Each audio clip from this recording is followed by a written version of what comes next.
Hello, and welcome everybody back to Adobe Live. My name is Voodoo Val, and I'm here with my new bestie, Eva. Eva, how are you today? I'm good. How are you? I'm doing excellent.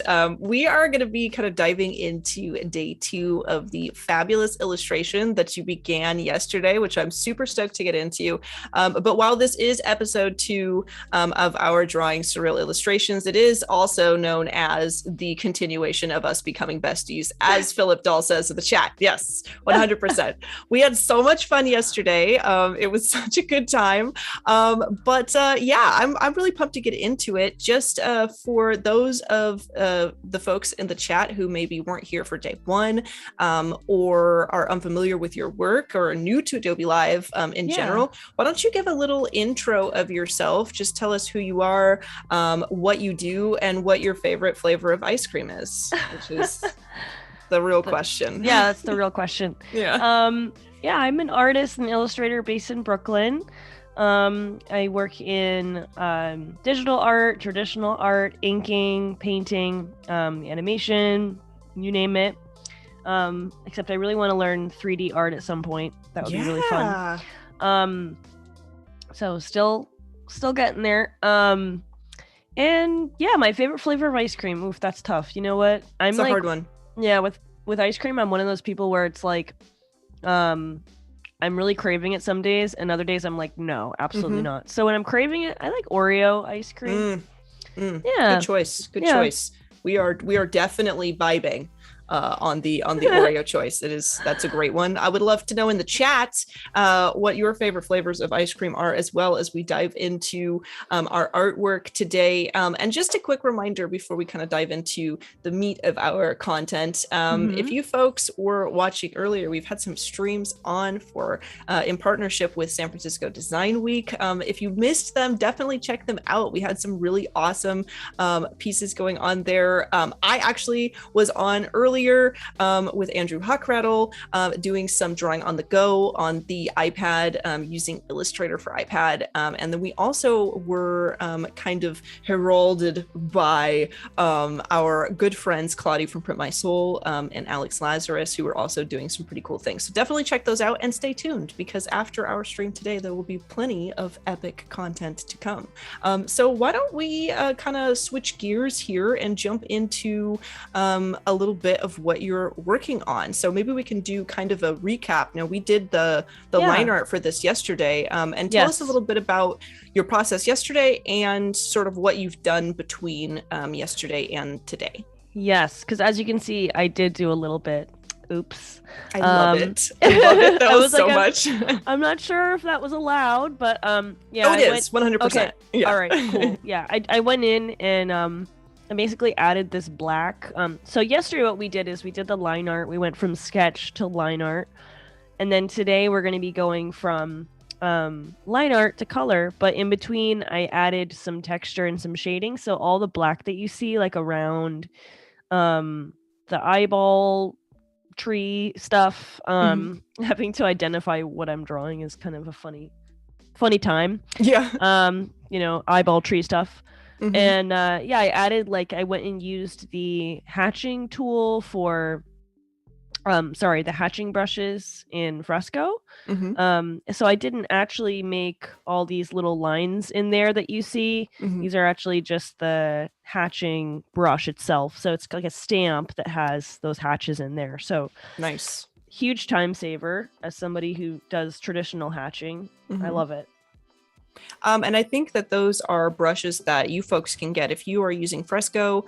You can find them right in Fresco if you hit the plus button when you go into your brushes, and you can open up all of the awesome packs and things that you can download right there within the app. And you can find the hatching brushes and use them for yourself if you'd like to try them out. Yeah, they're free. Yeah, and they're super fun. I have used them a few times, and it's very satisfying to use them. But so we've come to this point where we have our line art, and it has been spiced up. It's very spicy now.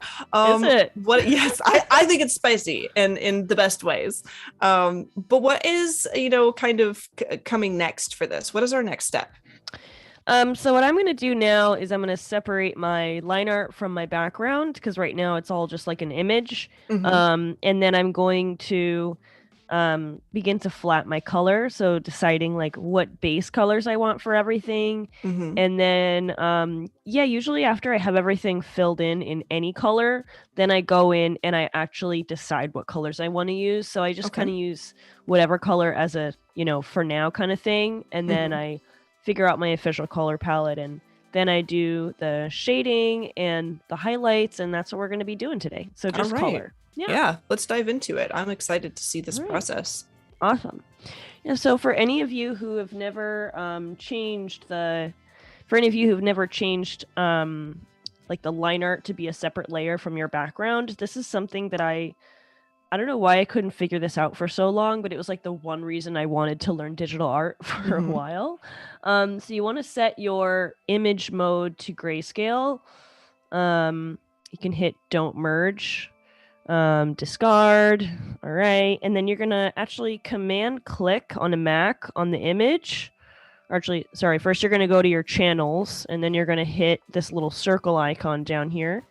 And you can see that selects basically all of it selects the white actually. So what we want to do is to invert that and now have it select the dark. So I'm going to go back to my layers. I'm going to hit Command Shift I, which is going to invert my selection. That's Command Shift I. And then I'm going to go selecting black. I'm just going to go in and start filling this in black because you can't see it right now, but if I deselect this, I have selected all of my black now, and I'm just filling it back in on a new layer. Oh, that's so satisfying to watch. That's so fun. Yeah. So you've kind of separated that into its own kind of transparent layer on its own. Right. And I could, do it again if anybody wants me to, because that I don't know why it's such 3 steps or whatever, but for some reason it took me forever to actually memorize. Well, right. I feel like I've seen people do this, and I've used the technique a few times myself before. But it is, if maybe it's about like your workspace, because you've got your channels and layers and everything set up there where you can see them. And it's just a matter of like flipping over and remembering those steps and doing it right there. And I'm wondering if maybe, as you say, it's kind of an odd few steps to get to this point.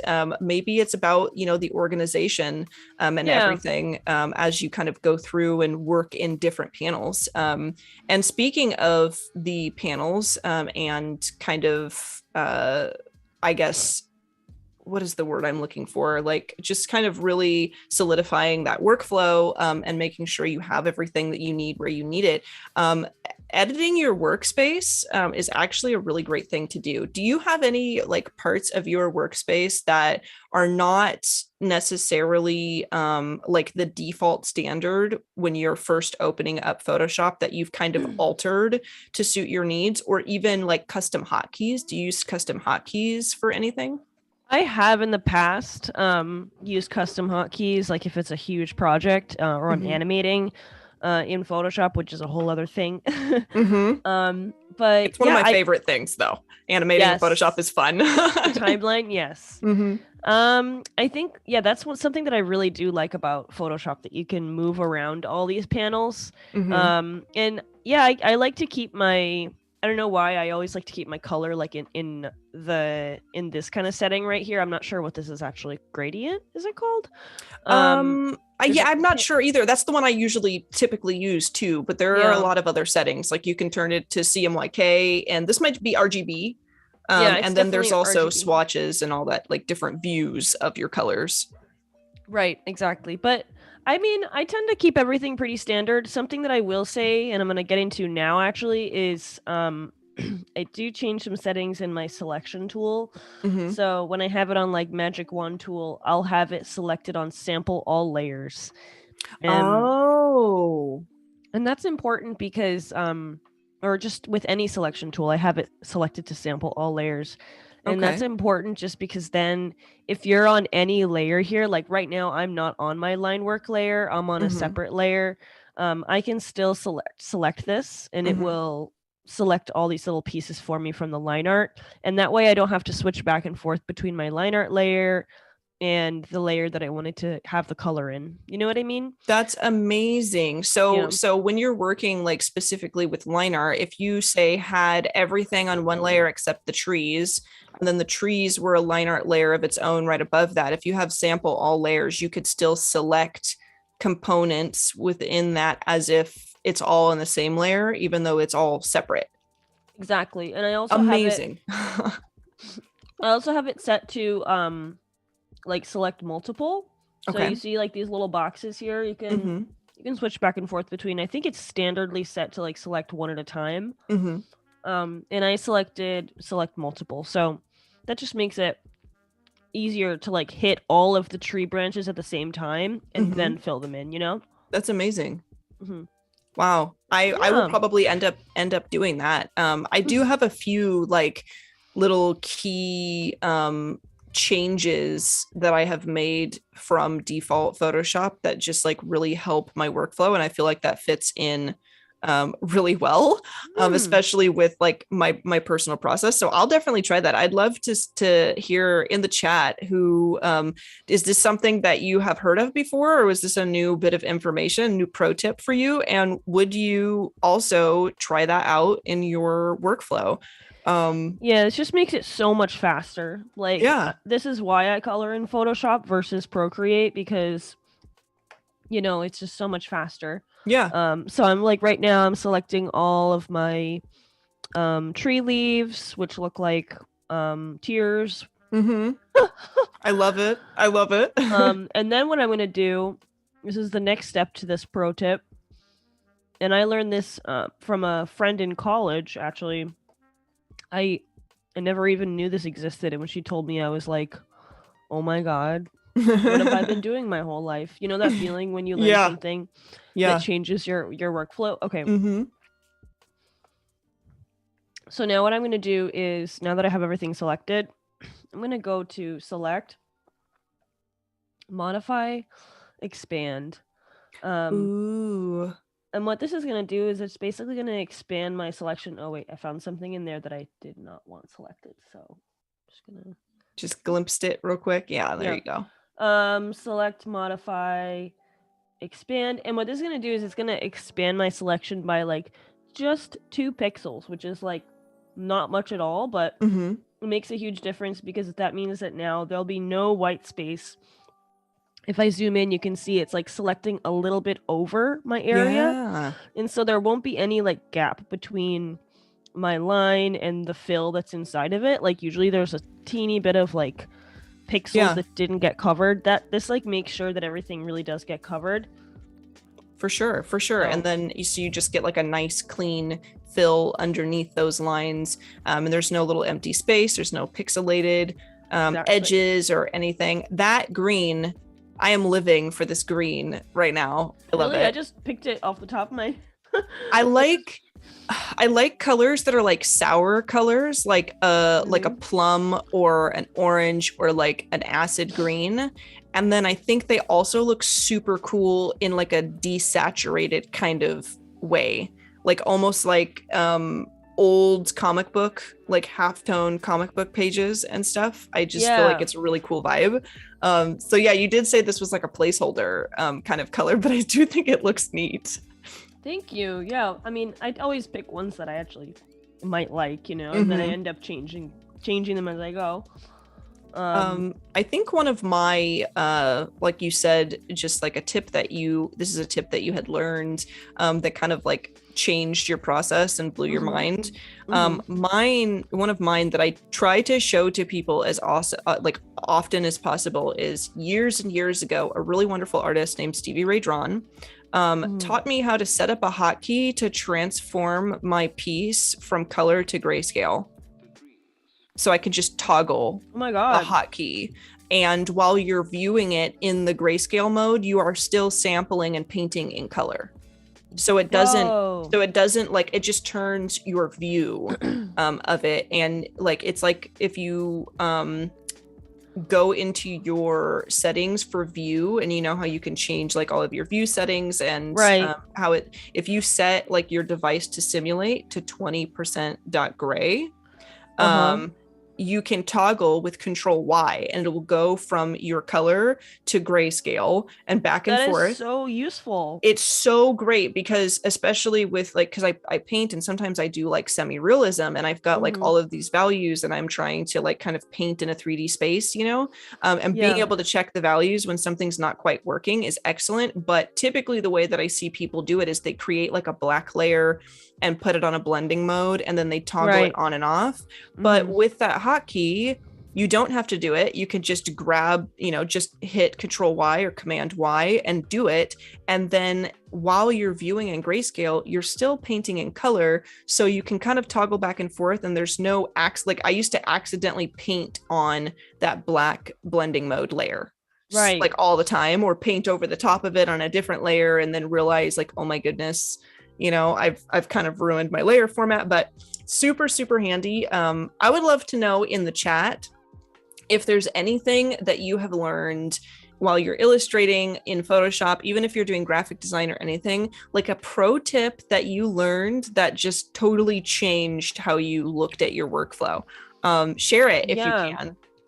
The other one that I wanted to share that is pretty awesome is the modes that you can use for, I think it's the let's see if it's in brushes. Yeah, the modes you can use for your brush, like there's a normal mode, but then in Photoshop there's also clear, and that turns your brush into an eraser. So that's just really nice, like if you're drawing and you want to erase in the same kind of texture that your pen is. Yeah, that's really nice. And you can also use that for the gradients too. So you can make a gradient that like is textured, and then you can kind of go back and make it clear. And if you can figure out, which I forgot, unfortunately, the shortcut to making your pen clear, I think it's like some Command R or something. Is it like I've heard people say that it was the tilde key before, and that never worked for me. So maybe I need to look that up and just see. Yeah, I need to look that what up. It is. But it's very, very useful. And you're, as you say, like sometimes you have a brush that's like the perfect brush, and you want to be able to erase in that exact shape, which is really great. I also think it's useful because sometimes I'll download some brushes, and the brushes have like these like crazy settings on them that make them very unique, but it's like you can't select that brush shape as an eraser.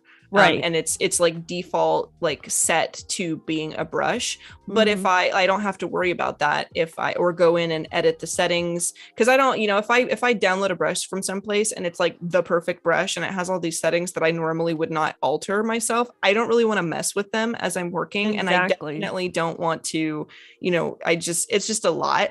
And I want to leave it the way it is. So being able to switch to clear and kind of jump over that entire hurdle just to kind of get the effect that I'm really going for is great. Totally. Let's see. Philip is saying that selecting color range was a game changer for him. Definitely. That works great for like photos. Yeah.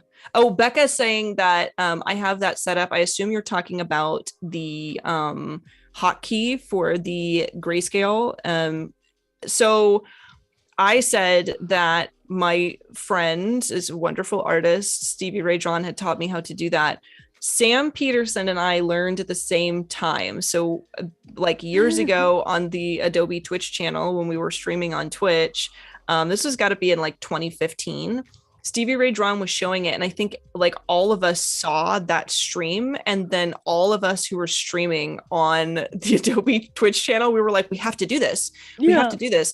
And we had so many people coming into the chat like, what is this weirdness that you're doing? How are you switching? And so I think me and Sam, and I think Suzanne and all of these people, we ended up like clipping these little videos that we could just send to people. Oh my god! And be like, this is how she told us to do it. So yeah, I think Sam uses it too. Wade might as well. I don't know if do you use that hotkey for grayscale, Wade? It's like an Adobe fam tried and true technique. Is Wade always like in the chat?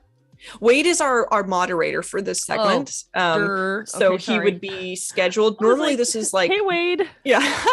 Yeah, Wade is our mod. Wade is also teaching the daily creative challenges for Photoshop this week. Nice. So if you missed that, it's a great watch.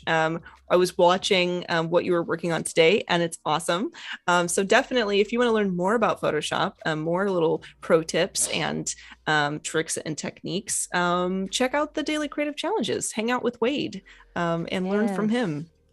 I do indeed. Okay, so Wade also uses the grayscale hotkey. It's great. It's wonderful. Wade is always here, as am I. I think this is the section of the day that I usually am a moderator for, and Wade is I'm actually like more in the afternoon actually, but we have our little slices of the day that we hang out in the chat. Ask Wade about the bad pun he made today. I don't know if my heart can take it.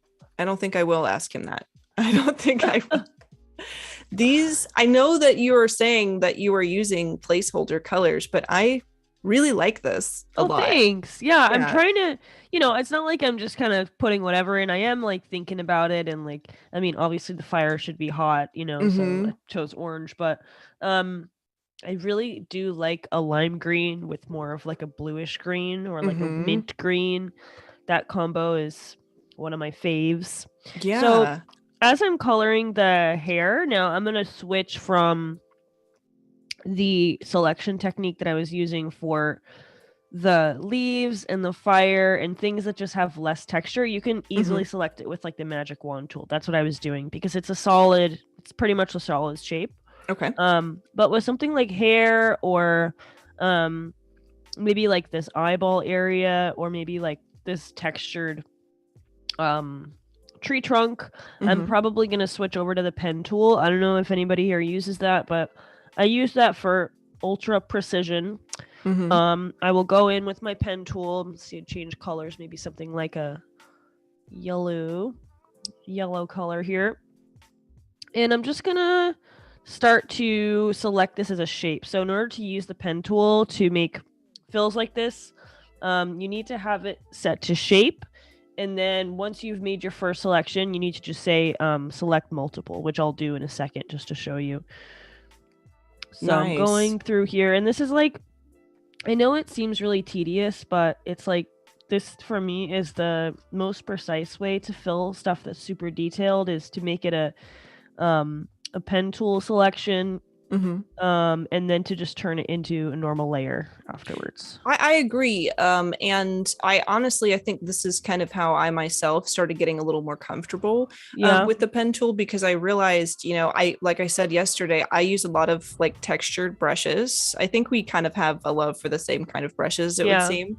And as you go through and you're like kind of coloring in spaces just with your brush, in some cases that really lends itself to the style of the project you're working on, but sometimes you do need like a solid block of color and you don't want any runs or streaks in it, and it needs to be precise. And I think this is an excellent way to achieve that. And I think I started using the pen tool, and then I also started using the curvature pen tool. Oh, yeah. I don't know if you're familiar with that or if anybody in the chat has used it, but the curvature pen tool is exactly like your standard pen tool, except it smoothens your path for you as you go. So that's nice. Yeah, you don't really do a lot of like points and sharp edges, but if you're doing more smooth areas, as you start to place your points, it'll start to kind of swoop it around and make it very smooth for you,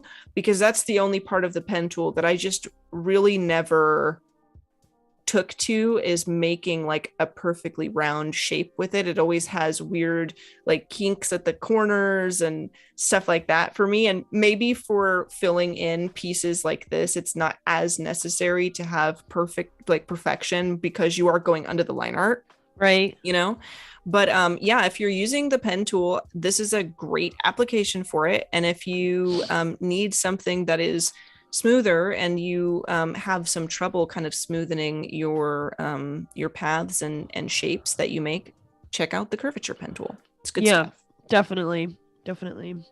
I gotta check that out myself. I'm so slow to learn new stuff. It's so funny because I love learning new stuff in the software that I use, but I'm always just like, you know what, I'm just gonna do my same thing. But well, you know, sometimes things that work, they work, and that's what works, you know. And I think that like there's kind of an element of, and I think maybe I've kind of realized this, like just watching so many design sessions here on Adobe Live and being a part of so many design sessions, is that like sometimes the people who are known for like these extraordinary pieces that are like so famous and doing these projects that are like recognizable, you know, internationally.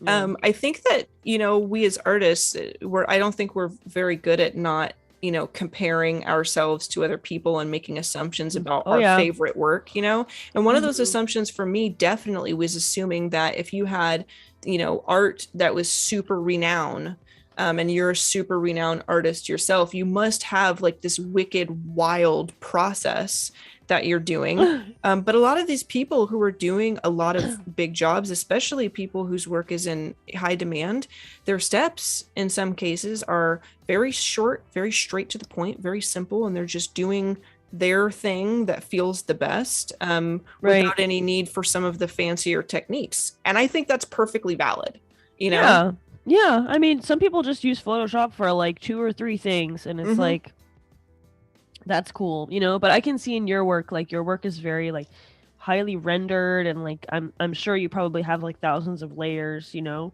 Yeah, it's kind of a mess. My layer structure, I need to be better about it. I'm getting practice, because if I stream, my layers have to be, you know, well, try to make it mine look nice. I'm gonna fix this in a bit, guys, don't worry. Your layers are very familiar to me now, because if I'm not streaming, or sometimes when I am streaming and I just kind of I'm like, you know what, I'm in the zone, I'll name them layer, I'll, you know, later I'll organize it later. That's kind of what I usually get the flats down first, and then after I have the flats, like what I'm doing now, then I can go and like actually label them. But then I'll group at least, and just make a group, like here's the, you know, the flat colors, or, you know, and it doesn't have to be perfect, you know. We don't have to trap ourselves into like this hyper organization that's taking too long during the process. But I feel like I always thank myself later if I at least go in every hour or so and organize it a little bit. I know, especially if it's for like a job, you know. That's the worst, when it's like, I remember once the worst was when I put all the skin tones in like one layer, and they were like, do you mind changing out that blue shade in the skin? And I was like, oh yeah, isn't that the bane of like, my own fault doing this, like, and it is totally your own fault, because working non-destructively is like the best thing to do. But I do this so often, and I remember feeling that like crushing weight almost, where I'm like, okay, it's done. I sent it to my client and they're like, this is great, but could you change these few things? And I'm like, I flattened my layers. I know. No. I know. It hurts. So we've got some Becca's, I don't know if you're making fun of me or appreciating my word I invented, but we have Becca in the chat typing smoothening. I wasn't aware that that's not a word. Smoothening. But I think smoothening should be a word if it isn't. Should. Yeah. I feel like smoothening is a perfect word. Folks saying curvature pen tool is great. I'm glad. Philip saying click and dragging with modifier keys is how you use the pen tool. Yeah, it's just, for me, I think I'm such a free form illustrator. I think you are too, like very like organic in your creation, Eva, that like sometimes using the pen tool, for me at least, it doesn't come as naturally, and so it takes a little bit of practice, I think. I know precise. I should be clicking and dragging, but as you can see, I'm just a click kind of person. But everybody's got their process. Everybody works a certain way. And I think that's the beauty of Photoshop is you can use Photoshop for your entire career and grow and go on to be like successful and support yourself and only be using like 10% of the program. You can like everybody that I've ever met that uses Photoshop uses it differently. And some people stay in little pockets of it. That's what I like about it, because you can adjust to how you want to use it. And like when you asked me in the beginning, like how do you adjust your workspace, I think when people are first learning, they're like, oh no, it's Photoshop and I have to learn it this way. That being said, if there is something that someone tells me and I'm like, that would reduce my steps from like 10 steps to 1 step, I'm definitely gonna you kind of pick and choose what feels the best, and it does develop over the years. But I would say there's still some like certain techniques that I use now that I used like when I first began using Photoshop, because it either just still works that way or it just feels more satisfying to do it that way. And that's Becca's saying that she uses the polygonal lasso tool, which is a great one. Very, very good one. It's good for things that are like short. Sorry, it's good for things that are like more architectural. Yeah, a little like hard surface. Philip wants to know if you've saved. Thanks, Philip. I'm gonna call this "Thanks, Philip." That was like a choke. She's like, oh no. I'm not gonna lie, guys. I'm a little sick today, so we're running off of low steam here, but Philip's got my back. Yeah, we have a like Philip, a lot of our regulars, which Philip has definitely been hanging out with us here for a while. They typically will remind our hosts and guests to save, which is great. And then we have Annika. And Annika, I don't know if Annika is here, but Annika jumps into the chat, and the first thing she says, hello, and the second thing she says is save your work in all caps. Oh no, guys. Posts it. So like everybody, I think whoever's on the stream, whoever's in the chat working, like everyone kind of sees her messages and is like, oh, that's a good idea. We try to help everybody. Well, now that I have people helping me, I forgot this shortcut, guys. Does anybody remember the shortcut for turning your, like, getting your brush or your icon to be like a shape again? Because you see how it caps lock. Caps lock. Oh, yep. Caps lock. God bless. Woo. Yeah, it's that is one that I think it still gets me every once in a while. Not even kidding. I know, because it rarely happens. Yeah, it rarely happens. And sometimes I notice it and I'll turn caps lock on because I will, like, I'm using a fine point brush and I don't want to see the shape. I just want to see like the point of what I'm doing. I've done that a few times. Not typically though, because I do like to see the shape of my brush. But if I'm kind of doing some graphic design or adding like if I like to paint portraits, and sometimes those portraits have like the text title of the character, in the, and so I will be working with my type tool and I will be adding text and everything. And then I'll go back to painting and I'm like, wherefore art thou, brush? Where have you gone? Yes. I'm so happy I have you guys here. Philip says, we got you. Nikki says, yes. Hi. Rosie says, I'm a new one. Amazing. Tarcisio, is that how I say that? Welcome in. It's good to see you.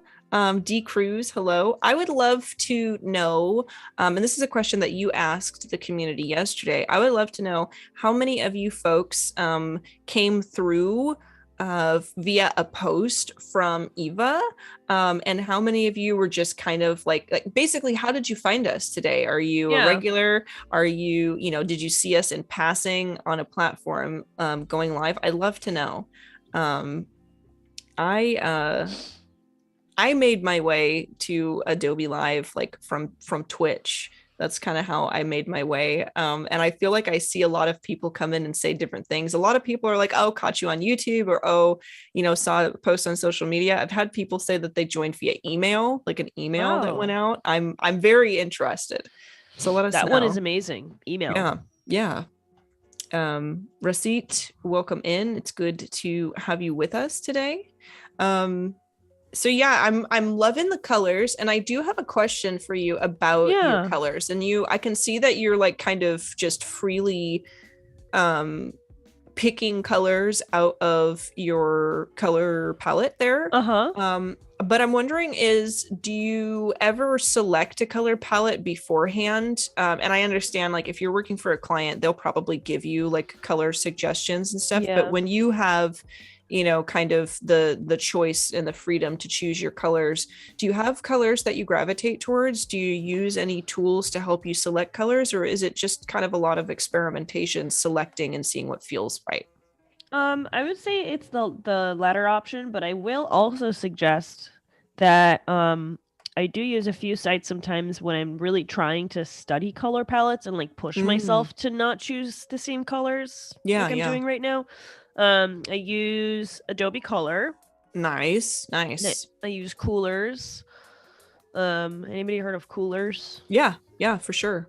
And then I use I mean, sometimes I'll just like keep a archive of like Pinterest boards that are like color palettes that I like, Nice. just Yeah. to keep myself fresh, because I do think that like if I'm scrolling through my portfolio and like the work that I make sequentially, I notice that like I do tend to use the same colors and then shift and then shift and then shift. You know Mm-hmm. what I mean? So it's like Yeah. they're going through like a phase, Yeah.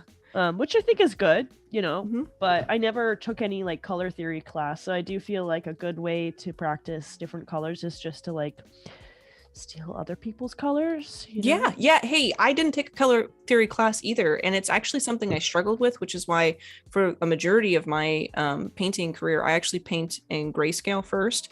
Most of the paintings that you've seen in my portfolio, perfectly 100% grayscale, and then I paint in colors. I add color through blending modes afterwards, and then I start painting in full color. Oh, Because if I could get the work down and get the values right and not have to focus on what I'm painting and then also making the colors work together, it's easier, and then I can make that color decision separately and test things out later, which works. But right.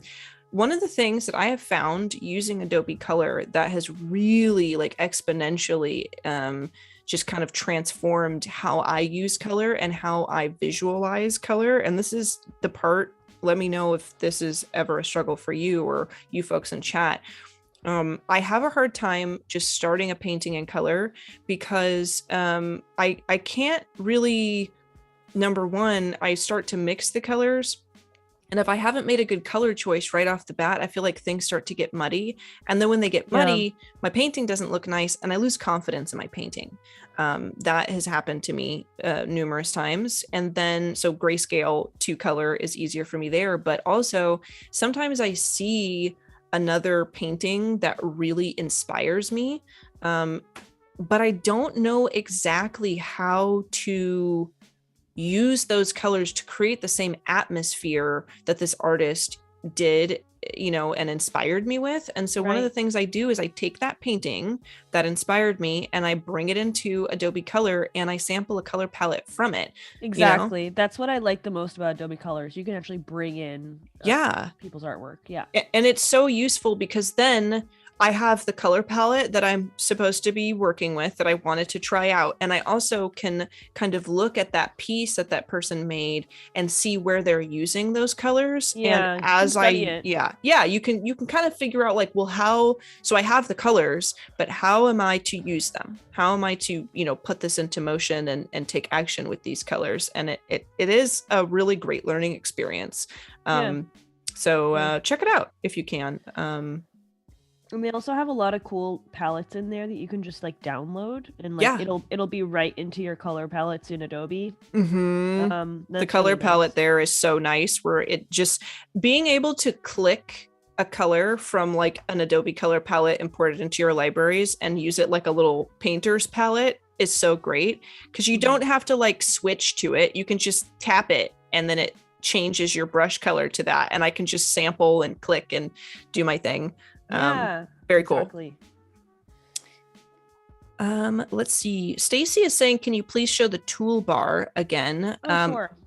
Yeah. I don't know where my toolbar went, but nope. Toolbar, where are you? I sing at my Photoshop too. Yeah.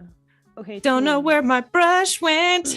Sorry, guys. I do that when I'm searching through all of my hundreds of brushes. Where my brush went. Don't know where my brush went. We're dropping a single. We're dropping it. Yep. We're dropping a single soon. Don't know where my brush went. Yeah, don't know where my brush went. And our group name is called what should we be called? I feel like we should have a voodoo, or I don't know. It's honestly, I feel like a Photoshop singing group name for us would have to be like a mix of our names, like a ship name. You know, it'd have to be creative. My initials spell out ear, so maybe it could be like voodoo ear. Huh. That's actually kind of cool. Or voodoo Monty. It's just like kind of like, you know, like mix it together. I would like for all of you folks in the chat to let us know what you're working on today. Let us know if you're tuning in just to hang out, if you've got a project going and how it's going. And then I'd also like some musical group names for Eva and I. And we are a group, for context, this is your client brief. We are a musical group that sing and play the flute. Yes. About the struggles and I guess joyful moments of creative work. So we need a cool name for that. Eval power duo. Eval. Okay, that's my favorite. Yeah, I love it. The smoothening still. the smoothings. We got besties. You said eval. Wade. Wow, that's amazing. Eval power duo. I feel like we need to like make an album cover now. Yeah, just us floating in space. One. I do like smoothing in space. Well, yeah, smoothing is pretty good. This is great. You know, there's not a lot of time in between me asking the question and then posting, and there is a slight delay in the chat. So either you were already thinking at chat and posting it, or you had these names on tap and posted them before I finished my sentence. Exactly. So we are all on the same level, the same wavelength right now. This is great. So question about, you know, like because we're making our way through all of these colors, you know, making our way through the exploration of making our way downtown, you know. Exactly. That's, you know, the good stuff. So as once you fill, you know, the canvas with all of your colors and you get them all going, I can see that you're kind of like tapping in using some gradients here. Is that kind of the next step where you start to add a little bit of depth within these shapes, or how does that work? Yeah, so I mean, I guess I'm starting to, as I'm flatting my colors, there are some things that don't necessarily work with just flat color. Like, for example, these eyeballs are going to need I want the skin tone to sort of shine through as well from that background. So I'm using the background. It's almost like I'm using my layers as a way to select further. You know what I mean? So now that I've selected my background and I've taken the white of the eyeballs out of that, I can select that layer and use it as a form to jump off of and now get those eyes and like the stuff around them colored. You know what I mean? Yeah. So I'm using my layers as a way of selecting more and more things, because if you command click on any of your layers, you've selected them automatically. So it just makes it really fast to command click, shift command N, make a new layer, and then keep messing around, you know, like you're separating out all your stuff. So, and that's honestly, I think it's such a great way to work, and I think it's a way that you can work as far as the almost like making your piece kind of like a cookie cutter puzzle, you know, and just having it broken down, and you're looking at it as a whole, but it's got these little components and compartments wherever, you know. I think that it's a technique that can be used for more like styles of illustration than people would think. Because I spent a lot of time where at the beginning I would paint on the same layer. Oh my goodness. That never really worked for me. I'd always need to go back and I'd always lose, you know, certain details. And some people I've seen paint on the same layer and it works for them, but not for me. Like Lowish does or something, right? Like, yeah. Lowish is incredible. If you folks haven't checked out Lowish, excellent art. And you've probably seen it before. That's a great example of like everyone has their own process, you know? Like I was always told never paint on the same layer, but then I'm like, well, Lowish does it, so yeah. And if you paint traditionally on a canvas, where are your layers there? You know, you might have some techniques and things to kind of alter your piece, but you know, for the most part, you know, if you take charcoal to paper, you're painting on the same layer. So it can be done, you know, and it can be done very successfully, but it never really worked for me. And I've kind of developed my own style for certain things, but I found that after I started doing more graphic design and more maybe flat 2D, like graphic illustrations with some texture to it, and doing those character illustrations that are kind of like sliced into their own little compartments so that I can fill them with color and paint each shape. I started doing a little bit in my painting work, and it works.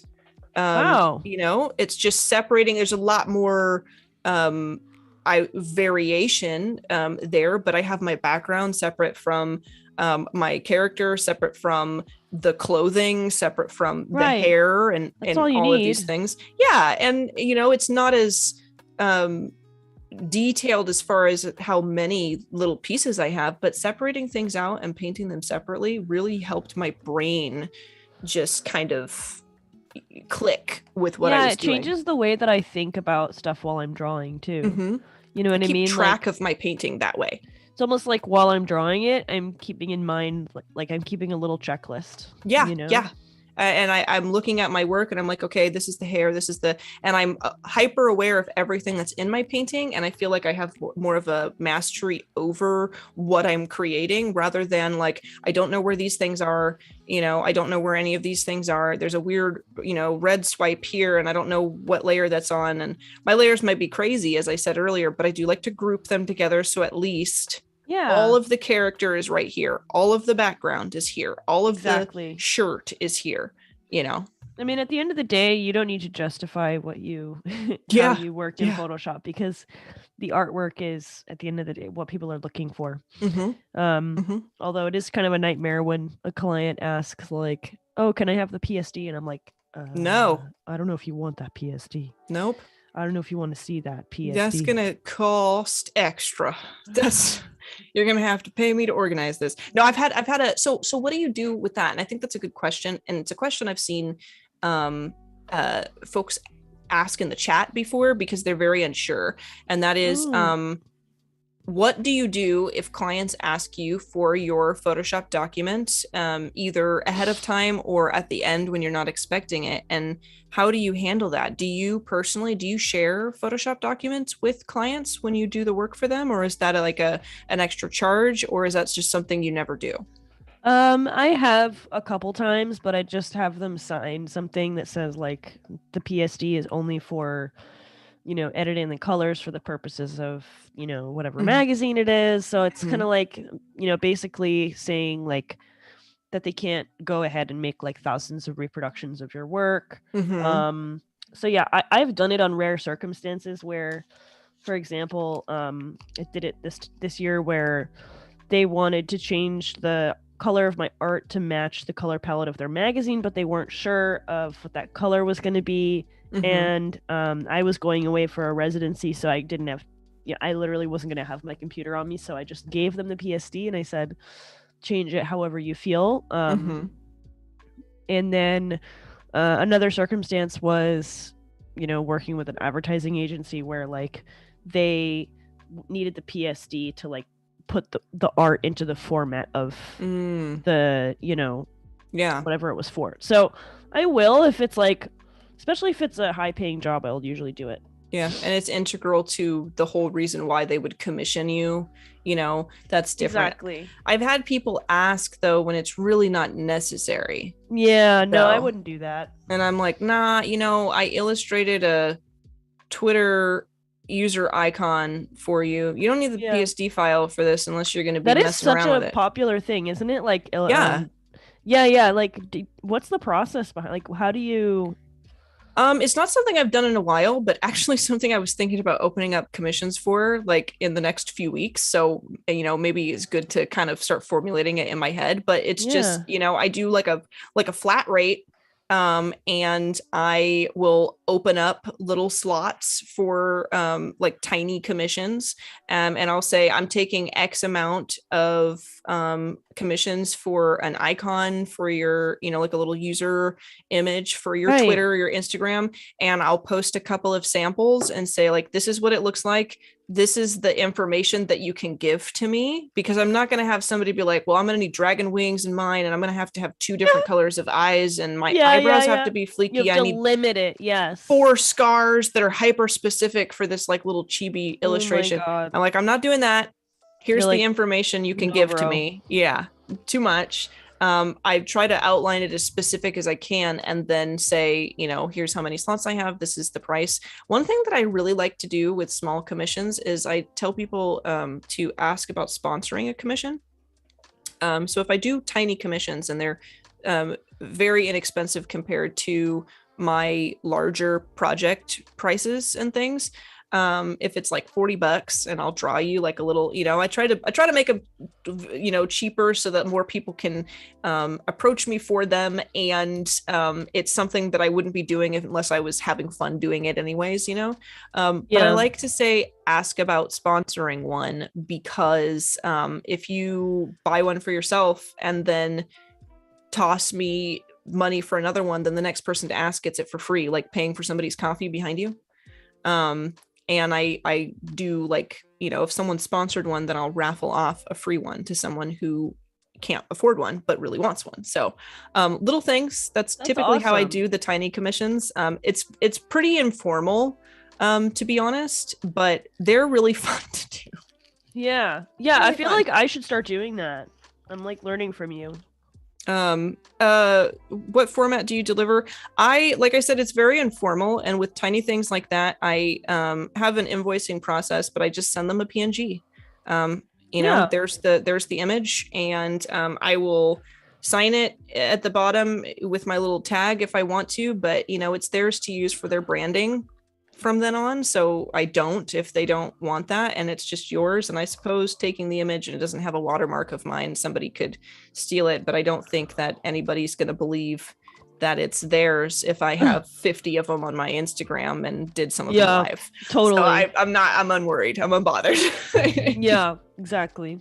But what kind of, like, do you open like freelance commissions, or do you, because I know a lot of people will have like, okay, I'm freelance commissions. People just message me and ask me to like paint them a single painting, or do you kind of exist in this sphere of like very particular kinds of commission work, like, doing editorials or doing, pages for magazines? Do you have a realm that you exist in, or do you do all kinds of stuff? I would say I do all kinds of stuff, but I am trying to work on, that's one of my goals this year, is trying to focus that a little bit more. Mm-hmm. Because it kind of started out in music school where people would ask me like, hey, I see your drawing. I like your drawings. Do you want to do like an album cover for me? And I was like, this is a great way to practice, Yeah. So that's how I started doing commissions. And then that progressed into doing work for magazines, doing work for some advertising here and there when I'm lucky. And I mean, the way that I mostly do my outreach is I will bookmark artists that are similar to me in any way. And then from that, I will start to look into what they're applying to, people they're working for. And I am kind of a creep, you got to be kind of a creep, and you got to figure out who this person's email is. And, and I look at mastheads, and I try to figure out, looking at the art director's portfolios, and I see what kind of work they hire. And then I'll send out emails just introducing myself, sharing some of my work that fits their, whatever they're working for. And yeah, just like, I'm pretty like straightforward, I have a newsletter that I send out every like couple months with the work that I've been making, whether it's commissioned or not. You don't have to be commissioned to call something a portfolio. You know what I mean? Yes. You can make up your own work. And so that's what I did for a while. I just started drawing stuff that I wanted to be hired for, and then putting it together. I know for a while I wanted to work on like stuff related to mental health, so I made like a mental health series. Nice. I know that, you know, I wanted to work with a few specific galleries, so I made like series of work, bodies of work, and I just like showed it to them. And there's a lot of rejection that comes with it, but here and there, you know, it picks up slowly, and yeah, that's on my to-do list, is to keep sending out emails. It's a constant thing, like But I mean, like you said, you know, I got to be a little creepy with it, but at the same time it's very viable. And you know, when you're trying to figure out like, where do I want to work next, who do I want to work with next, who do I want to be partnered with next, who, you know, what kind of planning out the future of your work and your career trajectory, you do have to kind of find out who appreciates the work that you do, who should you be talking to, where do you kind of fit into the sphere, and where are people who are similar to you or like-minded and like Totally. in their styles, where do they fit, because that's probably where you would fit too. And there's, you know, always room for kind of spreading your wings and jumping into other pools to test things out. But you know, a little experimentation and reconnaissance, if you will, you know, kind of looking for those things, I think is a great way to find a good space for you professionally. Yeah, so. exactly. And yeah, I would say like most of the work that I get is commission based. I do want to grow like an online store. That's something that I really want to work on. Like I have an online store, but it's just doing okay. I do a lot of like markets. That's another plus of being in the city, is that there's so many like vendor weekends where you can sit outside with a table. There's a lot of artists and meet people, you know, it's really fun. But I do want to like get more into having an online store. I think that would be pretty cool. Yeah, I think I agree with you, but it's, you know, I feel like you know, managing an online store, I feel like you got to sit down and really hammer out how you're going to do it. And then there's like the marketing for it. And I think a lot of creatives, like we have online stores, and it's kind of, as you say, like they're doing okay. And it kind of takes a special sort of finesse, you know, to like really have a successful store. I think it's typically something that you have as like a side gig until it grows into something. I would say it's never like a first option as far as like reliability. And I tried it as a first option. One of my very first kind of adventures into the creative realm is like, well, I'll make all this stuff and then I'll put it in a shop, and then it sat there. But it's kind of managing an online shop as a creative, I think, is very similar to like doing the job in general. Is like you create the work, but then, you know, learn some techniques for how to show it to people, how to market it, how to promote it, and all of those things. And I think that once you get those ducks in a row, that it does start to kind of flourish. But it takes some work. Yeah, my store's at a place where it's useful. Like, you know, sometimes I'll get a notification on my email being like, somebody just bought something from your store, and I'm like, totally random. Right. You know, and so I know people can access the store, and it's on, you know, it's on the bio of all my social medias, and it's there, and people can find it. And for me right now, that's what's important. I'm not trying to get it to like the top SEO, you know, link in Google. I'm just, for now, just want it to be available for people if they want to find it. If they want it. Yeah. That's great. Yeah. And the SEO stuff, I mean, I feel like for our profession, it's very valuable, but it does give me a headache. I know. I don't. It's always changing too, you know? Yeah. I'm not savvy about it either. I don't, you know. I have a hard time. Like, I used to work for someone, like kind of as an intern, doing like their graphic design, marketing. It was like one of my jobs on my way to being freelance. And he had me studying SEO and all this stuff, and I was just like, it's really good to know. It's really good to know all this stuff, but at the same time, this is like the last thing that I Yeah, I hate this. it's just not fun, but it is really important, and I think every Yeah. artist should look into it. I value that experience of having it. But like, Not your yeah. favorite. Not my favorite. It's not, but it's, it's part of the job. And so like you say, it's very valuable. It's just not maybe kind of like what Wade said yesterday, where he was like, I just want to make the art. I don't want to focus on all the peripherals of the gig. And we got Anthony Jackson in the chat saying this piece is looking amazing. Yay. Dan Lamb in the chat asking if there's room for a cello. I assume talking about our fabulous Dan Lamb. Yes. I love cello. There's obviously room for a cello. We were just talking about cellos yesterday. Cellos make me cry in a good way. They're beautiful. Let's see. Yeah. Philip was saying that they were already thinking of the band names before we even finished asking them for titles. Incredible. Yep. Let's see. I know that there's like been a few like questions I've had kind of floating around in my head for you. I'm so jealous that you can see the chat. I wish I could see it. Well, you could pull it up, but it'd probably be very distracting for you.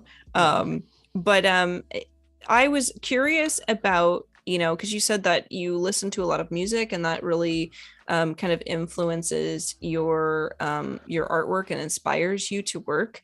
I was wondering if and maybe you can't pinpoint this, but do you think that there's any one thing or maybe a few elements of your life or things that have inspired you along the way that have sort of made you naturally gravitate to such detail in your pieces, and such a collection of elements in each piece that you do, rather than something more minimalistic?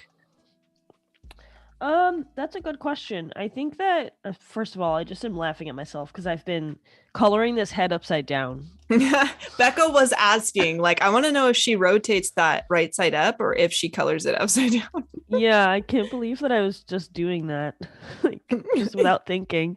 But actually, it looks okay. Yeah. So yeah, I mean, I think the amount of detail, I don't know where that came from. I think if I'm honest, it has something to do with my mental health.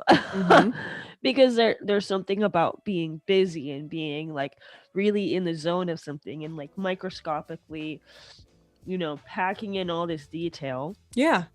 That is really like engaging, and that's kind of, it was like escapism for me as a kid. I loved just getting lost in a piece and working on it for hours. And so I think the detail, that's probably where it comes from, like a place in my subconscious. But nice.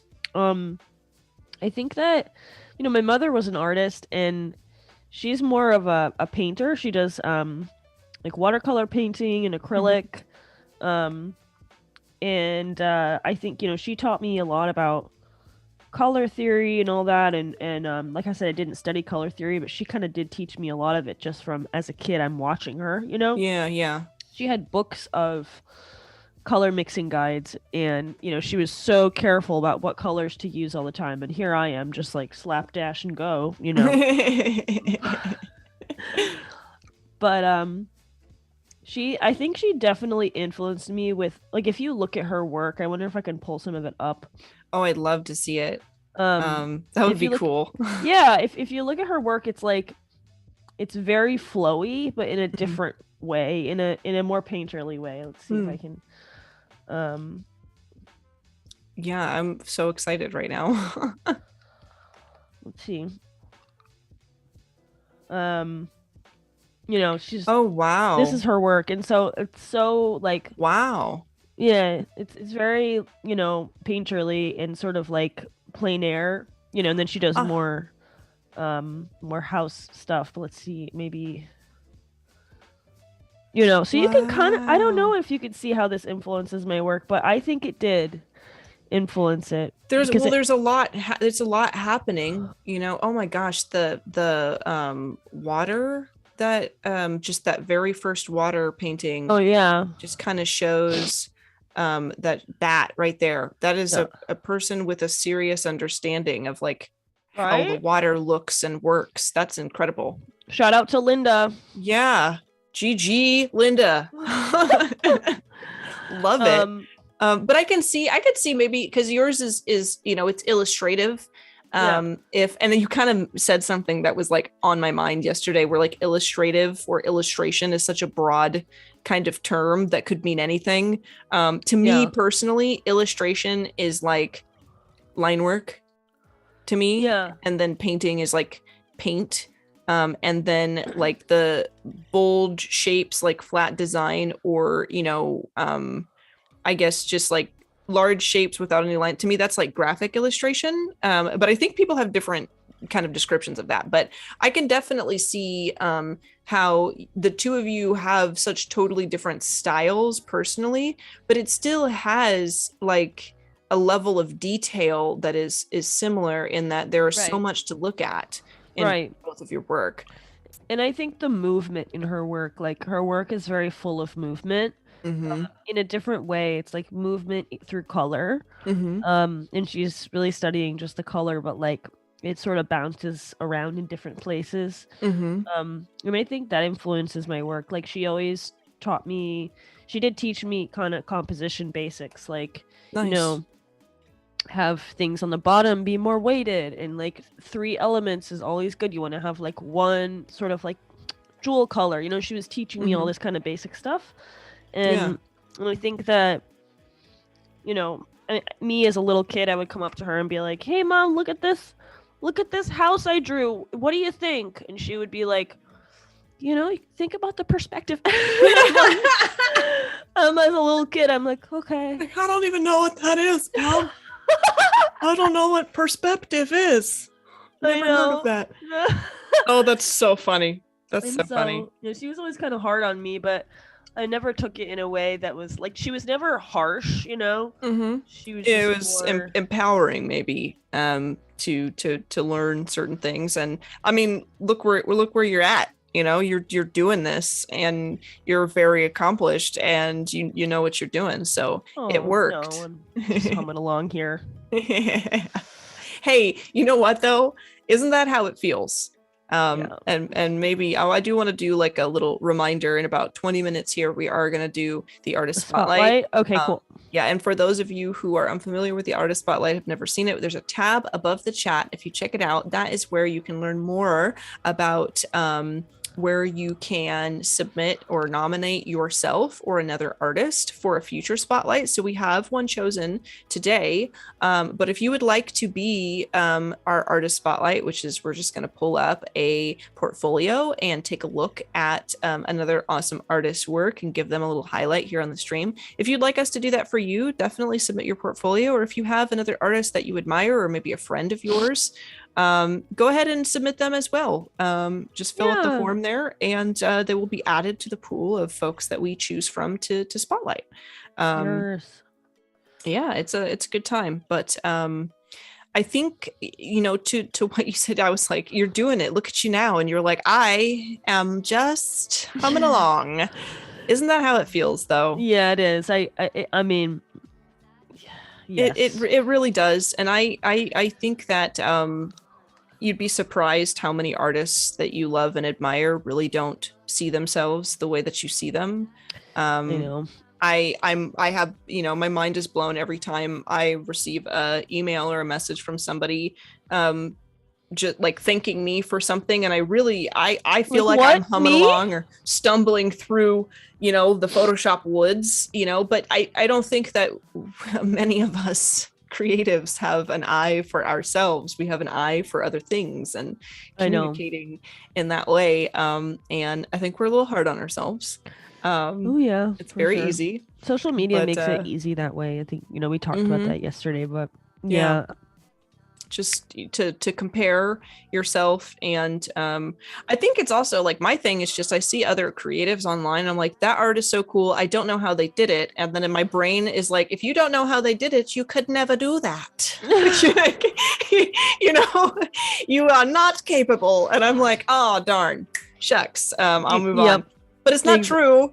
No, it's not true. I mean, it's like exactly. If I don't know the exact step-by-step of how you did it, then I'm a failure. And I'm a failure. Yeah. I used to have such, I actually used to be really intimidated of Photoshop and really intimidated of like, learning new programs. I still am, but now I kind of like built a lot of confidence where I'm like, no, it's okay. I might take a slower time than other people do learning new things, but eventually I will learn it, you know? And then after I took my first Photoshop class and I learned some of this stuff, I was like, whoa, like this is possible, you know? Yeah. And sometimes all you need is like to actually have someone there helping you. Like watch a tutorial, don't try to teach yourself, you know. Sometimes it's good to like find a good YouTube or something.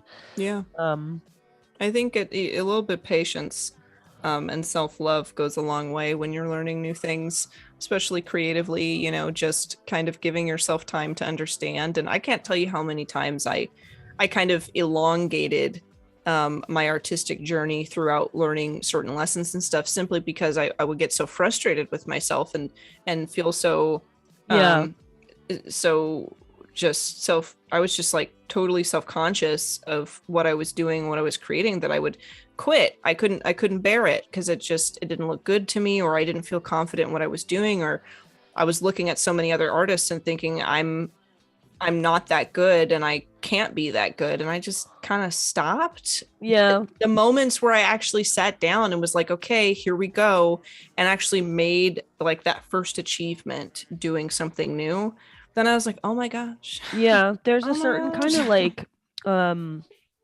freeness that little children have with art making that I envy, because all adults kind of eventually lose that like kind of carefree attitude about whatever they make, you know? They're like, oh, it has to be perfect because they know what perfect looks like. Yeah. And I think my art wouldn't be here if I didn't, start it as a kid where I was like, so kind of free about it. And I still have to work hard to like get to that place in my head where I'm not criticizing everything I do, but just accepting it.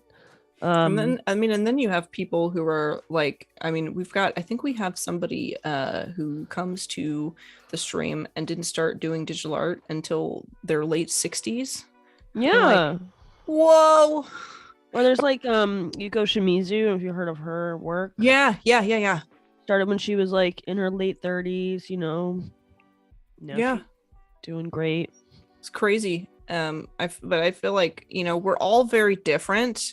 And so like knowing that there's people who started, their art journey when they're 4 years old, and people who started when they're 74 years old or 44 years old, and all this stuff, like it goes to show you just how different we are. So maybe we should collectively take a deep breath and realize that what other people are doing is not indicative of the possibilities of our own success, because we are all different. We can kind of make our way through and do it our own way if we need to. That was a big deal for me. And I still, I have to practice what I preach on that. And I'm sure you feel that too. Definitely. Sometimes, I feel like I know the right thing, and I know, but sometimes your feelings don't really logic their way into an easy to occupy space, because you're like, I'm being too hard on myself, but you feel some type of way about what's happening or the situation you're in, and it's hard to kind of remember those lessons, and knowing that you shouldn't feel bad doesn't make you not feel bad. But exactly. I think taking a breath, taking a break kind of solves those issues for me, and I do have to remind myself, and I do have to practice what I preach on that, but yeah, that's how it goes. There should be free therapy for artists who do this full time. Yes. Yeah. Come and talk with us. Are you feeling bad? I know. I know you are. It's okay. Look at this. Look what you made. Good job. Really? Well, thanks. Well, thanks. My mother didn't tell me my art was good enough. Thank you so much. I really liked the way I drew this tree. I was kind of proud of it. Didn't know if everybody else would like it, but I made it. That'd be great. All right. Oh, Becca is saying if you hit the escape while on the rotate tool, it will realign it. Good tip. Oh my god. Good tip. Yeah. If you hit escape. Yeah. Oh, wow. Oh. And then Well, also if you hold shift, it'll snap. Oh, okay. Yeah. But Cool. that escape, I don't think I use that escape very often. Ooh, that blue was crispy. I know. I'm kind of thinking about that blue. Yeah, I like it.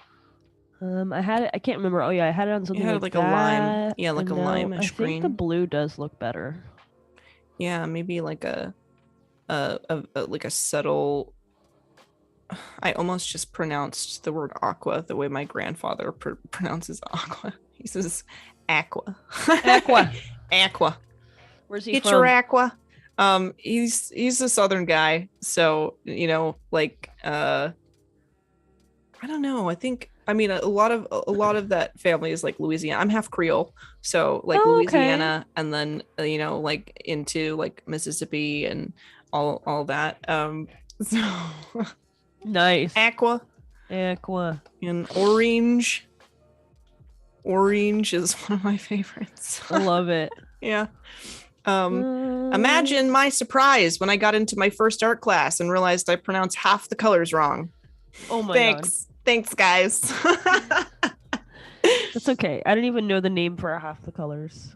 Also, I'll tell you a color name that I didn't know how to say correctly until maybe 2 years ago. Nobody stopped me. I'm looking at you, chat, because I've said this on Adobe Live before. Nobody stopped this. So is it cyan or cyan for like the bluish color? Cayenne, like cayenne pepper. That's how I said it. Nobody stopped me. Nobody said, "Hey, psst, you're doing a live stream. Maybe don't say cayenne." I was live stream. Oh my god, that's amazing. That's just what I thought. That I had it's not like I was doing a stream about the color or anything. I just say it a lot because I use the color. And that's how I've been pronouncing it till I was like 26. Wow. So I'm 26. Yeah. Oh, you are 26? Okay. So your whole life I was saying cayenne. It's hilarious. I'll be 30 this year, and I am still thinking about that. That's what I think about at 3 a.m. when my eyes snap open like Squidward, and I'm like, how could you have done this? I used to work at a coffee shop, and I remember one of the customers came in, chamomile tea. Yeah. Someone came in and was like, "Can I have some chamomile?" I know. No. I know. I was like, "No, you cannot." Chamomile. Oh no. That's what it's called now. We're changing it to that. Some soft, relaxing chamomile. That's beautiful. Looks like we got a pronunciation from Philip for cyan, who's typed the word Cy and the name Anne for me in the chat. Thank you, cyan. Amazing. Art department has posted Swatch Sisters as we are a punk rock alternative art music band now. Swatch Sisters. Yeah. Swatch Sisters. It's very specific. SISTAS, and I'm living for it. I love it. You gotta finesse it at the end there, Say it with confidence and keep moving. Wade with the so we're gonna I'm just imagining Bob Ross. It's like, yes, we got a little titanium white here, and some cayenne. Yeah. Some cayenne. Just stare into the camera, like, change my mind. Just stop. A little spicy, ingredient there. Yeah, there we got some peppers in the chat. Becca's posting chili emojis in the chat. I think I'd die if I ate anything spicy right now. Like, my nose is just so congested. It's okay. I don't really notice it. It's not distracting me at all. Philip says that Chimomiles should be the band name. The Chimomiles. I swear that's going to be like my next project I do, like in between projects, because I need like something fun to make. Is I'm just going to like start illustrating some band covers, and I'm going to post it like some obscure date in the future, like 6 months from now. When I get around to it, you're going to get a tag on social media. It's just yes, you in a fictional rock band. And I'm like, remember this? Remember? Good times. I've heard it saying like spell chamomile and chamomile. Like I've heard those two. Yeah, that's common. Never chamomile. That's oof. No. It's so bad it's great. I know. I've permanently just like started using that way of pronouncing it. Can I get some chamomile? I'm gonna say that today to somebody. And I'm not going to act like I said anything wrong. I'm just going to see how they react. We got about 8 minutes till our artist spotlight. Okay. Just a heads up. We're going to take a look at somebody. Yeah, so right now I'm just, working on shading a little bit here. So after I do my flat colors and I decide on what colors I want to use, then I start doing my shadows and then I do my highlights. I'm a pretty simple color person. I think you are more of a color renderer kind of person. So as you can see, this is just really basic color.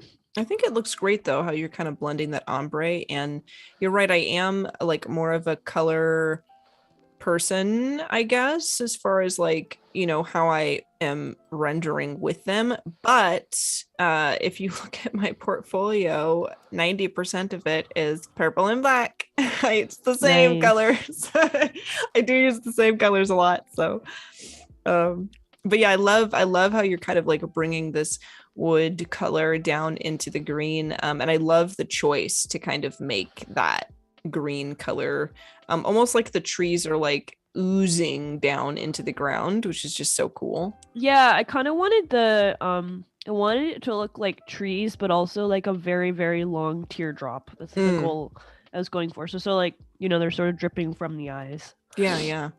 I love it. You got that shine down there on the bottom, looking so great. Yeah, I'm hoping to make that a little more shiny and looking good. So I used to work at coffee shops like my whole teenage / 20s. That was my day job. And chamomile was the most popular drink. That's like, if you take away anything from this stream, take away chamomile.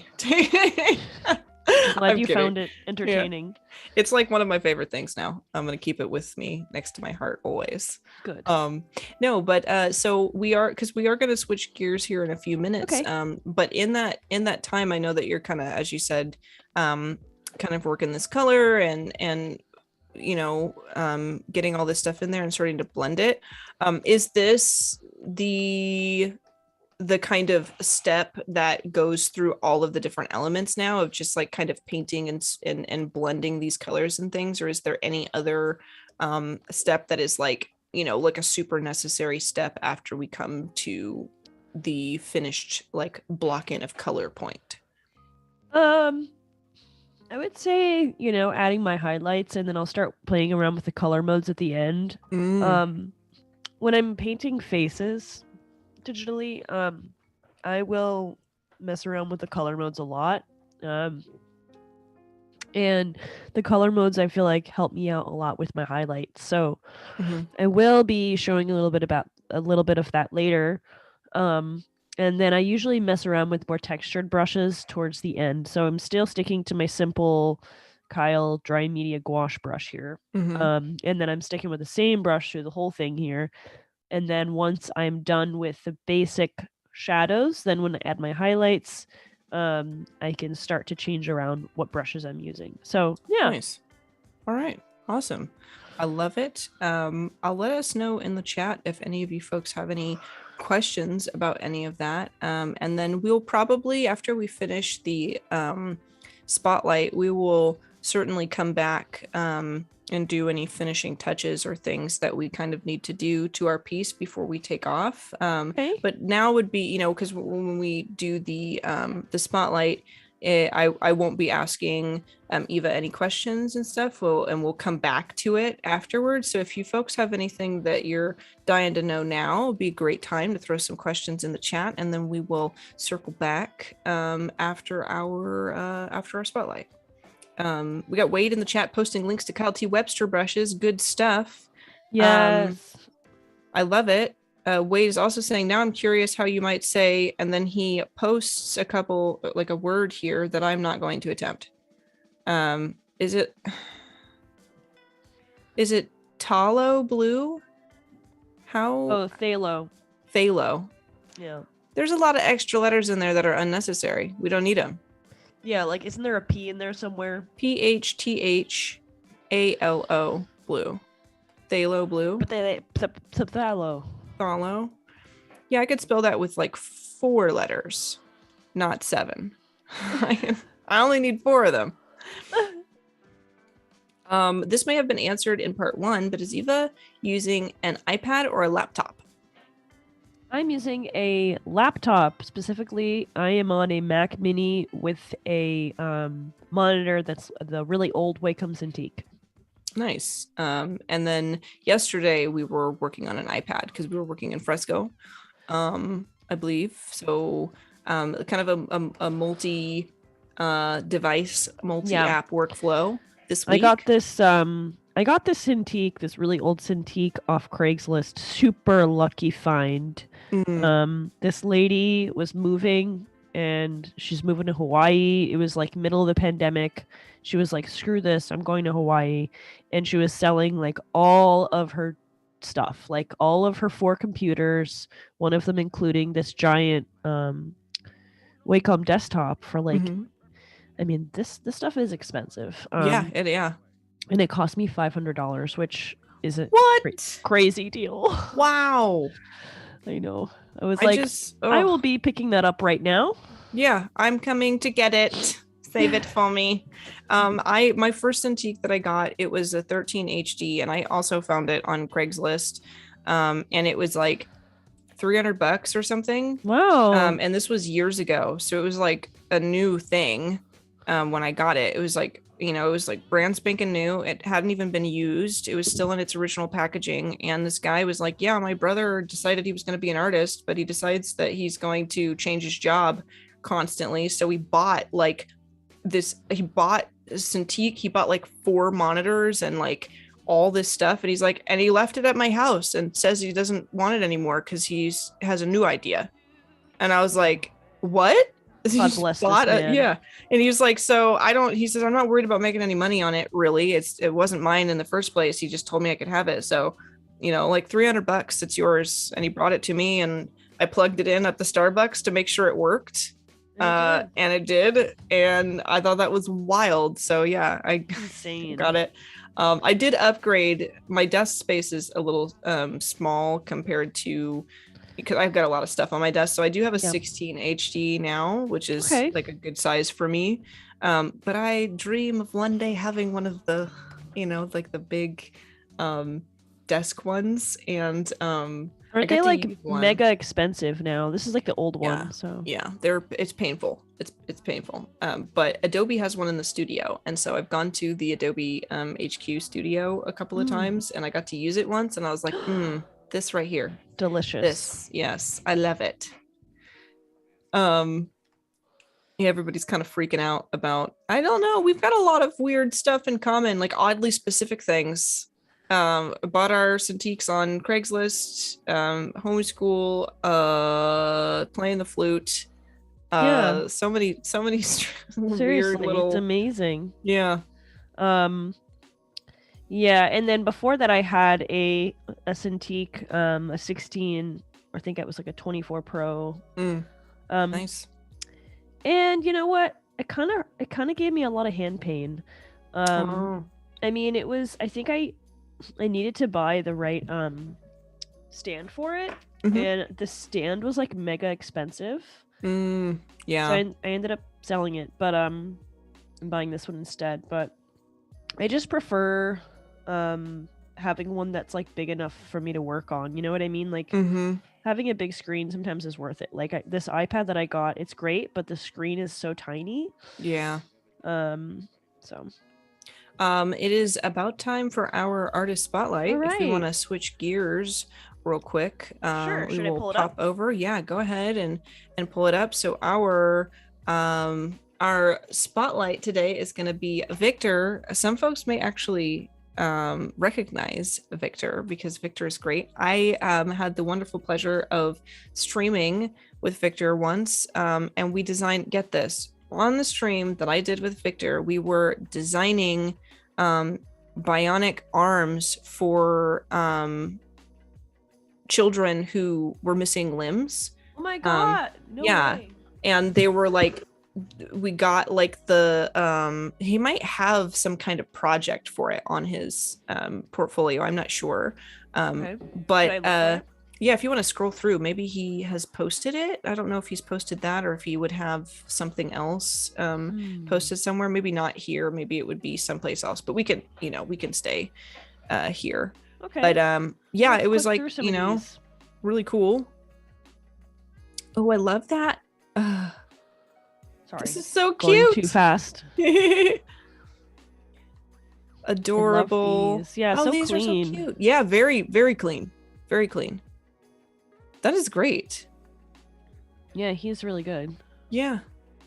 Really. Ooh. Okay. I really like this one because I feel like you can, like, doing the line art and doing like posting sketches and stuff is one thing, but like he's just added this really lovely color to it that has made it kind of larger than life just with those colors.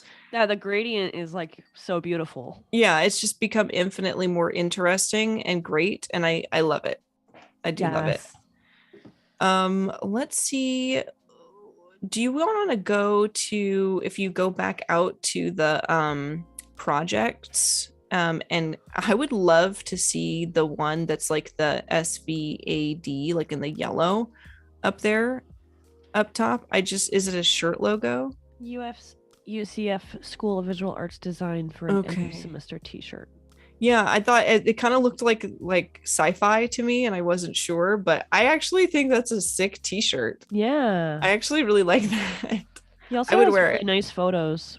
Yeah, and I'm sure that this is I believe he teaches there, so I think that I bet you those are actual photos of them like in the process and the students like taking a look at them.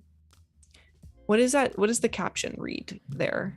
Original inspiration in my sketchbook, a much happier, cheerier version of the character. I love it. Getting to like see where it began. Very cool. Maybe we can take a look at like one more. If there's any of them that are like really sticking out to you. Let's see. I don't think we've checked out this one. Is this like a Rezo print? Ooh. It looks like a Rezo print. Yeah, Rezograph. Oh, that's so cool. And then let's see it printed. Ooh, that looks really good. That looks great. Wow. Yeah. I love Rezo prints. I really wish I had a Rezo printer. That is so pretty. Ah. Love it, love it. Yeah, these are great. Yeah. These are great. Also, you folks will get a link to Victor's work in the chat. Definitely go and check it out. Oh, I love the UC. It's almost like a kind of bends your brain a little bit. Love it. I know. But yeah, we'll get the link into the chat. You can give Victor a follow, check out his social media links that are there, and check out this project because this is really cool. This is so much detail in here that is that a video? Yeah, let's see. Ooh. Oh, that's so cool. Love it. That is so neat. Nice. Well done, Victor. Yeah, great job. Great work. But yeah, we've got about, I would say, maybe 20 more minutes left of the stream. So if you kind of pop back I in, gotta rush through this, guys. Oh, you don't have to rush. It's okay. I think that there's a lot, like something that happens very often is our guests come to hang out with us and share with us. And I don't think everybody finishes their project by the end of the stream and that they just kind of post it to social media or portfolio later. So if you do feel like you need a little more time on it, don't feel like you have to rush through it. It's all good. Yeah. Okay, cool. Yeah, because you know how many little details here we got. Yeah. I don't expect you to just kind of power through this all in 20 minutes. No worries. Thank you. I myself have done streams here where I did not finish my project and you just post it later. And that's totally cool. And then it kind of gives everybody a reason, especially new folks who've never seen you before, give you a follow on social media and tune in and see how it came out. Yeah. And that's a good thing. Maybe we should all do that now. If you have not followed Eva or checked out the website or anything like that, maybe you folks should go and take a look because then you can see the future of this project and stay up to date on any of the other things that she's working on in the future. Today I posted a video of like the whole process of how I made the line art for this. Okay. So if you go to my Instagram and the first image you'll see, or the first, I guess, reel that you'll see is a video export from Fresco of our entire my entire process doing this. I think it's like a 3-minute video. Nice. Yeah. So check it out. Oh no, I didn't record this. I should have downloaded that app you were telling me about yesterday. Oh, OBS. Dang it. Well, at least you could, this is what I've done before, like posting a time lapse where I forgot to hit record. So I had my time lapse from Fresco. And then I had my finished piece finished in Photoshop. And without any of the footage in between, what I did was I just showed the process and made it like kind of stylized. And then at the end had like the piece like in Sketch, and then you know how people do that trendy thing where they like take a brush and they like erase through and show so you could do that and be like, I'm meant to do it this way. It's if art just like comes out of nowhere. So that would be cool if you have like the line art and with like a white background, so it's just like black and white, and then place it over, and at the end of the time lapse totally just, erase it away and it would look super cool. I'm gonna do that. You just gave me a great idea. Woo. Yeah. Philip just followed you. Awesome. There's some links in the chat. Phillip. Wait, is Philip the one that I named the project after? Yes. Thanks, Philip. Perfect. Philip, you're always going to be in my always going to be in this project here. Thanks, Philip. And you'll know exactly what it is. Yes. I'm hitting Command S every 5 seconds. Thanks to Philip. Lifesaver. Let's see. I want to make sure that I haven't missed anything. Let us know if you have any last minute questions or comments or dad jokes or puns. We accept all of those things. And I'm just super excited with how this has turned out. Eva, this has been such a wild ride. And I think I know that you were concerned about finishing all this by the end, but I have to say, I think you've done a substantial amount of work over these couple of days. Really, truly. I think actually I don't think we're too far from. I'm trying, guys. I'm trying, but I'm not pushing. Yeah, that's the way to do it. I think this is the hardest part, or the most time consuming part of getting all the shading into the leaves, because there's so many leaves. Yeah. But then after I do that, I think I'm going to add some, actually I'll do it right now, add some yellow to this fire. A little bit of yellow. And I'm grouping my layers, so I'm keeping everything organized. Becca says, appreciate all the talks about pricing and commissions especially. Thanks for sharing all your insights, Eva and Val. Aw, so nice. Thank you for hanging out with us, Becca. It's always a pleasure to see you here. And I'm glad that you folks are enjoying the stream. Yeah. Is it usually like the same couple people in the streams? There are a lot of regulars that come through. We definitely have an Adobe fam of people who like love to Awesome. watch. I feel like we kind of have like a like several dozen people that are like, you know, they're here and very regularly and they come to watch, and some of them have preferences for like the kind of design that they prefer to watch, but then we have some folks that just kind of have it on all day while they're working and they peek in and say hi. Start doing that. It's fun. I would love to see you in the chat, like, because I moderate here a lot, but a lot of times while I don't talk in the chat, I will have it up on my monitor just to listen to people being creative while I'm working. And it's such a fun place to hang out. That's the thing, because I work from home, and so same. You know, I have a roommate who's also an illustrator, and that's great. You know, we're buddies, but like at the end of the day, I am relying on some true crime podcasts and, you know, to keep me entertained. But I feel like it might be healthier to not listen to like be able to talk, you know, or at least listen to somebody talk and know that you can interact with them if you need to ask any questions or something. Wade is saying a couple. We have a hundo. Yes, we do. We got about 100 folks in here hanging out. Wow, that's a lot. Yeah, and I mean, there's a lot of lurkers too. And usually what happens, so Wade just say, any lurkers want to say hi? And now there's a bunch of people like, hello, I am here. Let me get some emojis in the chat if you've been lurking, if you've just been hanging out. Yeah, Gareth lurking today, Nikki Cousins, Oliver Andrews, Caroline.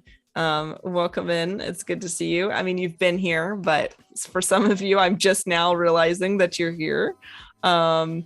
Stacy, I think, is kind of new. So Stacy's a new friend, I think, as she's saying here. And I think that that's also true for a lot of folks that just kind of like wander in and they're like, what's going on here? I kind of like this. And then they stick around, you know, so it's a good time. It's a lot of a collection of different kinds of people.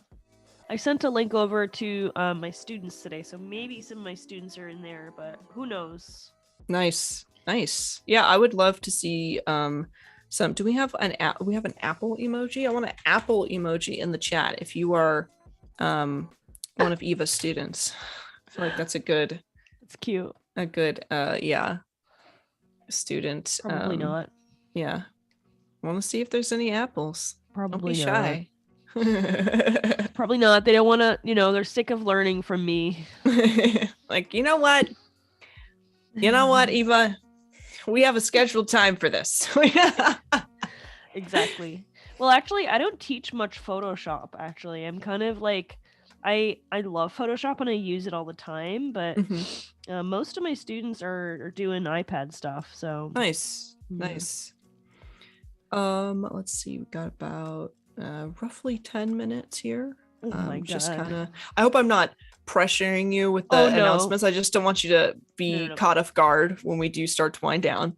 So Nikki's saying, I love true crime podcasts. Same. I've been listening. You know what I've been listening to? And I want to know some other ones. Can anybody give me some more recommendations? Yeah, let's throw some favorite podcasts in the chat. I'm going to name my favorite podcast, and I don't listen to many, I really don't, but I've got one that I really like, and I'm going to preface this by saying listen with caution, because it's, you know, but it's a very popular one, but it's not what I thought it was going to be when people were suggesting it to me, and that is or Last Podcast on the Left.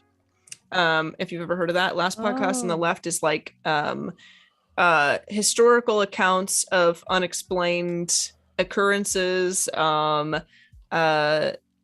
going through recounts of like the craziest, it's like true crime, but true crime that must involve supernatural elements, which I'm just wildly interested in. They do a lot of research on everything they talk about. It's so in depth, and the guys are super funny, but it's not everybody's cup of tea. So it's really not. So what, like it's too spooky for some people, of course, right? No, it's actually more hilarious. It's just they are very they can be kind of raunchy sometimes, and Got that's it. not what everybody likes to listen to. But I think that they're very funny, and it cracks me up. The only time I don't like them is when it's 4 a.m. and they're making me shout with laughter, and my family's like, "Why are you doing this to us?" I'm like, "Sorry, I'm working." But it is it's super cool. I'd love to know if there's anyone else. What else do you listen to, Eva? Oh, I listen to Crime Junkie, Mr. Ballin. Oh, Mr. Ballin. Oh, I love Mr. Ballin. He tells stories like he was there. I know, and he always starts it off like so peacefully. He's like, Yeah. on a clear sunny day in California, and you're like, oh, great. And then a demon shows up, or this guy goes missing, and you're like, tell me more. Tell me more, Mr. Ballin. Yeah. It's like Elizabeth seemed like the perfect child. Yeah. Till she wasn't. It's hilarious. The podcast is called Bloke is asking in the chat, it's called The Last Podcast on the Left. It's a parody of The Last House on the Left, which I think was a horror film. So it's The Last Podcast on the Left, and it's cool. They also have a mini podcast series called Side Stories, where the episodes are not like 2 or 3 hours long. They're like 45 minutes. And the side stories are just, they go through like headlines of the wildest stuff that has happened. Like if you're familiar with like Florida Man. Yeah. Like it's become like, you know, somebody in Florida that they title Florida Man is like committing all of the really weird crimes. And so it's like they go through like the Florida Man type things that happen currently. And it's funny. It's crazy and it's funny. So those are like shorter ones. And I it's entertaining to me. And they have cool artwork for all of their, they have like really cool, the Side Stories cover is like really cool. Yeah, it's a neat thing. Yeah, check it out, Bloke. I also I'll always suggest, gosh, what was that show? Did you watch the design show on Netflix? No. That was called, I suggest it all the time and now I can't remember. It's a great one, like show to watch if you guys have Netflix. Design show. What is it called? I don't know. It's not like interior design or anything. It was called Abstract. Abstract is great. That's what it is. I highly recommend Abstract if you like to have a show on or something while you're working.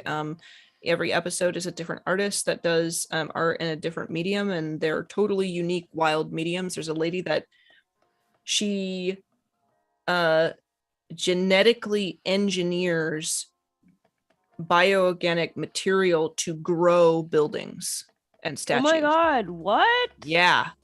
Yes. Like she built a cocoon structure that grows. Oh my god, what am I doing with my life? Yeah, it's wild. So I definitely check it out. It's such an interesting exploration of creativity in so many forms that I never even thought about applying like creative stuff. So just check it out. It's definitely a good watch. It's an awesome thing to just have on in the background and work or something just to watch, you know? Yeah, I like to always have stuff going in the background, you know? Yeah. Yep.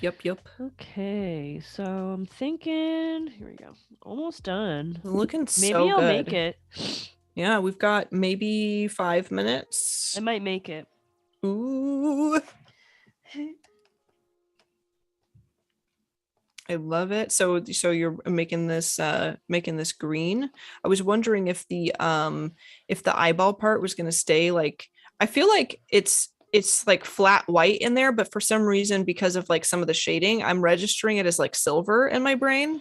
But I'd love to know like what route you go with it. I'm excited. I think I might keep it white and then just like add some nice gross red here. Okay, yeah, that's excellent. And then I think I might just keep it white.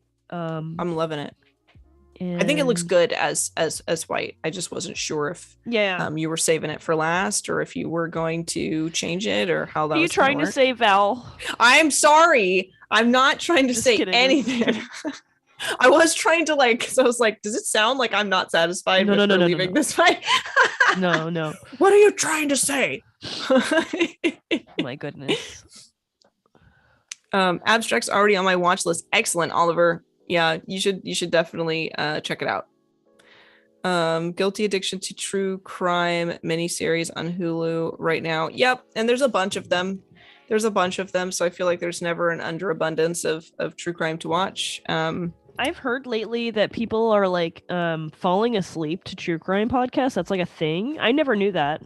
I say nay. I would not. Same. I would never. I would just dream about it. I don't know. I'm interested to know about it, but I don't want to be there. No. I don't want to trying to fall asleep. No. I listen to, you know what I fall asleep to? This is gonna make me sound like a huge nerd, and I'm sure nobody's gonna be surprised. Disney Plus has a Sounds of Star Wars. It's like you go into the Star Wars section, and there's Sounds of Star Wars, and it's this almost silent glide, the spaceship or the camera is gliding over the landscape of all of the planets, so you can hear the water and you can hear the rain and you can hear the birds and stuff. And I've fallen asleep to that before. It's really neat. I love that. It's really cool. So check that out, or just fall asleep to Star Wars in general. I will never not encourage people to do that. Yeah. So now I'm working with multiple layers here, and I'm just adding some shading to everything. Oh, nice. I love the color that you've chosen for the shadows. Oh, very yeah. Cool. I think I'm actually going to change that, but thank you. You're welcome. What are you trying to say, Eva? You don't like my idea? Make me die. I'm sorry. Oh. I'm on Oh, go ahead. Sorry. Oh, yeah. I'm on day 5 here with this cold, but it's going to go away. I hope that, you said yesterday that you sounded sick, but you were feeling all right. So I hope that is still true. I think that you have done an excellent job Thank you. This week. It's just been so much fun watching you work. This has been great. Is there any last minute parting words you would like to leave us with as we kind of wind down here? And again, as we did yesterday, where are the best places to kind of find you? We do have a few minutes left here, so if you want to chip away a little bit as we talk, we can, but we're wrapping it up soon. All right. Yeah. I guess I just want to say thank you. I've had a lot of fun. I'm surprised that people are really sticking around here. It's so much fun, Yeah, it's a good time here at Adobe Live. And yeah, just want to say thank you. And I've had a really good time. You can find me on social media, on Instagram. I don't know if you have the link there, Val, or if you need me to send it to you. Yeah, we've got your Instagram. Wade can throw it into the chat for everybody if they'd like to give you a follow. And my Twitter, and I have a Behance, which I need to update. And yeah. Awesome. Well, thank you so much. This is really just been such a blast. Maybe we can kind of get I guess you're zoomed out here. I was going to say it's usually what I ask is a kind of a full view of our piece and about as far as we got there. Yeah, there we go. Kind of jump into that third mode so we can see this is what we have done for the last couple of days, and it's been an absolute blast. We are getting ready to take off here, so we're winding down, but this looks awesome. Thank you so much for sharing with us, Eva. It was great to make your acquaintance. It was awesome to hang out with you. You are fabulous, and I hope to hang out with you again soon sometime. I'm sure everybody else in the chat feels the same way. It's been a blast. Thanks, Val. You're very welcome. Well done this week, and we are going to take off here now, folks. But please stay tuned because we have daily creative challenges coming up next. We have a lot of things happening still to come today. We also have more streams. If you tune in tomorrow, bright and early, we will have more challenges, more awesome stream segments, and all that good stuff. So stick around the Adobe Life Sphere. We've always got stuff going on. But until next time, we will see you all later. Adios, folks.